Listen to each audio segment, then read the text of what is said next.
Çdo vajzë në moshën time, madje dhe më të re, i uroj të paktën një herë në jetë të jetoj vetëm. Haj, unë jam Alesia dhe për shumë vite kam jetuar vetëm në Gjermani. Ja çfarë kam mësuar nga kjo. Ka një frikacaka e madhe, bëhesh shumë konfidente. Mëson aftësi reale për jetën, si të kujdesesh për apartamentin tënd të vogël, të gatuash, të punosh, të studiosh, të menaxhosh gjithçka vetëm e të marrësh vendime pa pritur dikë tjetër. Fillon ta njohësh veten tënde vërtet. Kupton se kush je, çfarë është e rëndësishme për ty, çfarë nuk toleron më e në fund të ditës se çfarë lloj jete do të ndërtosh. Sigurisht që ka dhe ditë të vështira ku ndihesh shumë e vetmuar. Megjithatë, kupton që qetësia dhe vetmia nuk janë e njëjta gjë. E këtë e lufton duke shkruar më shumë, duke folur më shumë me veten, duke reflektuar, manifestuar, duke qenë më e vëmendshme e duke i dashur njerëzit që ke larg akoma më shumë.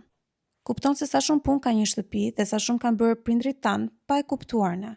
Mëson të mos presësh motivim për gjithçka, thjesht e bën sepse duhet. E kështu fiton disiplinë, jo vetëm motivim. Mbi të gjitha, kupton që pavarësia nuk është të mos kesh nevojë për askënd, por të dish që mundesh edhe vetëm. Po ty çfarë të ka mësuar? Shkruaje në komente.